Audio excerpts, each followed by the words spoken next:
आज की वीडियो में मैं आप लोगों को बताऊंगी कि किस तरीके से आप अपने किसी भी तरह के केस को खुद हैंडल कर सकते हो बिना वकील के।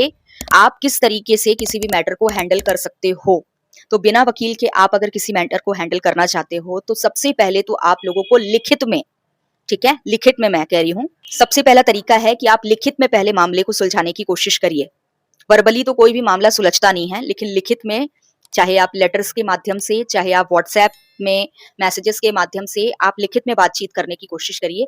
और उसके बावजूद भी अगर बात नहीं बने तो आप वकील से काउंसलिंग ले लीजिए। उनको बोल दीजिए वो अपने वकील को लेकर आ जाए, आप अपने वकील को लेकर आ जाइए और एक बार सुलह करने की कोशिश करिए वकीलों के बीच में।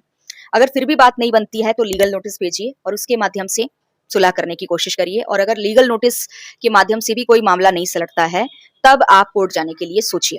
अब कोर्ट जब आप जाते हैं तो कोर्ट के बारे में तो मैंने हमेशा से बताया है कि वहां पर सालों साल चीजें लटकी रहती हैं, बहुत सारे करप्शन भी रहते हैं। तो आपको वहां पर कैसे करना है? क्या आप न्यायपालिका जाएंगे ही नहीं? ऐसा नहीं है। बहुत सारे लोग बोलते हैं क्या मैडम न्यायपालिका जाए ही नहीं। ऐसा नहीं है। देखो, सड़कों में बहुत सारे एक्सीडेंट होते हैं, पर इसका मतलब ये तो नहीं ना कि हम सड़क पार करना ही रोक दें ना।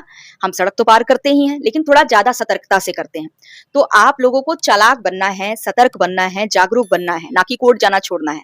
बहुत अर्जेंसी होने पर ही आप सबसे पहले तो कोर्ट जाइए, और कोर्ट जाइए तो वहां पर आपको बहुत ही चालाकी से चीजों को हैंडल करना है। कैसे करना है? आपको वहां पर वकीलों की मेंटेलिटी को समझना है।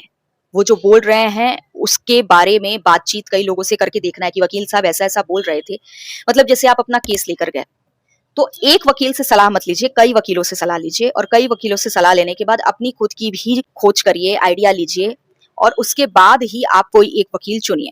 वकील चुनने के बाद भी आपको चालाक रहना है पग पग पे। हाँ, बीच में अगर आप धोखा खाएं तो एकदम बहुत ज्यादा अपने आप को डिसअपॉइंट नहीं होने देना है। आपको कोशिश करना है और लगातार चालाकी से अपने केस को लड़ना है, जिससे कि आपको कोई भी बेवकूफ ना बना पाए। ठीक है? न्याय की लड़ाई है ही इतनी मुश्किल की परेशानी होती है, लेकिन हमको गिव अप नहीं करना है, क्योंकि न्याय चाहिए ना। ऐसे तो अर्जुन भी अगर हार गए होते तो उनको न्याय कभी मिलता ही नहीं। तो न्याय चाहिए तो थोड़ा तो लगना पड़ेगा। बीच बीच में अड़चने आएंगी, बहुत तरह की परेशानियां आएंगी।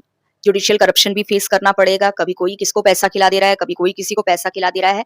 पर आपको चालाक रहना है, बहादुर रहना है, हिम्मती रहना है और धैर्यवान रहना है, और अपनी लड़ाई लड़ते रहना है और हिम्मत नहीं हारना है। ऑल ओवर इंडिया लेवल पर भी अच्छे वकील हैं, लेकिन अभी तक हमने उनको अपने साथ जोड़ा नहीं है।